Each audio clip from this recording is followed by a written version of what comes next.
Pirlo, lovely dummy, opens up the shot for Marquisio! Group of death D এর high voltage ম্যাচে হার British সিংহদের। ইংল্যান্ডকে 2-1 গোলে হারালো Italy, গোল পেলেন না রুনি। মানাউসে 35 মিনিটের মাথায় মার্চিসিওর গোলে প্রথম এগিয়ে যায় ইতালি। এর ঠিক 2 মিনিটের মাথায় গোল শোধ করে ইংল্যান্ড। রুনির পাস থেকে পাওয়া বল ইতালির জালে জড়িয়ে দেন ড্যানিয়েল স্টারিজ।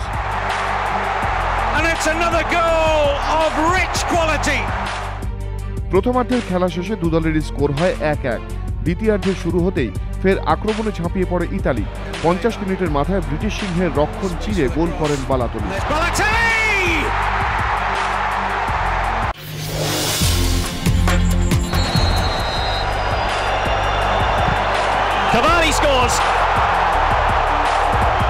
বিশ্বকাপে অঘটন, ফোরলান কাভানিদের উরুগুয়েকে 3-1 গোলে উড়িয়ে দিল কোস্টারিকা।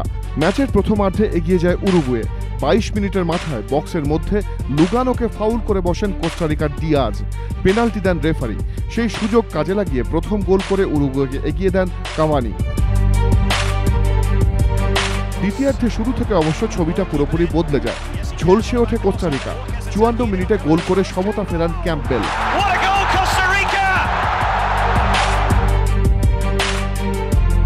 এর ঠিক 3 মিনিটের মাথায় দ্বিতীয় গোল করেন কোস্টারিকার ডুয়ার্তে।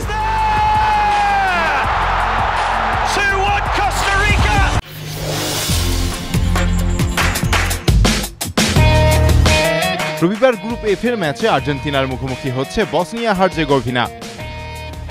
রবিবার ভারতীয় সময় রাত 3:30টায় রিও ডি জেনেইরোর মারাকানায় শুরু হবে খেলা। এখনো পর্যন্ত দুবার বিশ্ব চ্যাম্পিয়নের খেতাব অর্জন করেছে আর্জেন্টিনা, 1978 এবং 1986।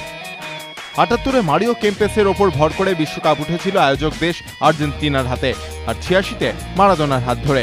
এবার 2014 বিশ্বকাপ ফুটবলে তৃতীয়বার চ্যাম্পিয়ন হওয়ার লক্ষ্যে এবার ব্রাজিলের মাটিতে পা রেখেছে আর্জেন্টিনা।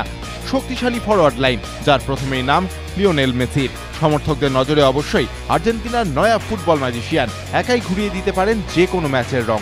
মেসির পাশে এবারের চমক হতে পারেন আরেক তারকা গুনজালো Higuain. Tries to take on the opponent, does so skillfully, the ball allowed to run through, and it's sliced into the net! Group C প্রথম ম্যাচে জয়ী কলম্বিয়া, গ্রিসকে হারানো 3-0 গোলে। শনিবার শুরু থেকে আক্রমণের ঝড় তোলে কলম্বিয়া। ফলো মেরে কিছুক্ষণের মধ্যে 5 মিনিটের মাথায় কলম্বিয়ার হয়ে প্রথম গোল করেন আরমেরো। এরপর পাল্টা আক্রমণে যায় গ্রিস, কিন্তু কোনোভাবেই গোলের মুখ খুলতে পারেনি। 1-0 ফলেই শেষ হয় প্রথমার্ধে খেলা। দ্বিতীয়ার্ধের শুরু থেকে খেলার রাশ ফের নিজেদের হাতে নিয়ে নেয় কলম্বিয়া। ম্যাচে 58 মিনিটের মাথায় গ্রিসের জালে বল ঢোকান কেউ।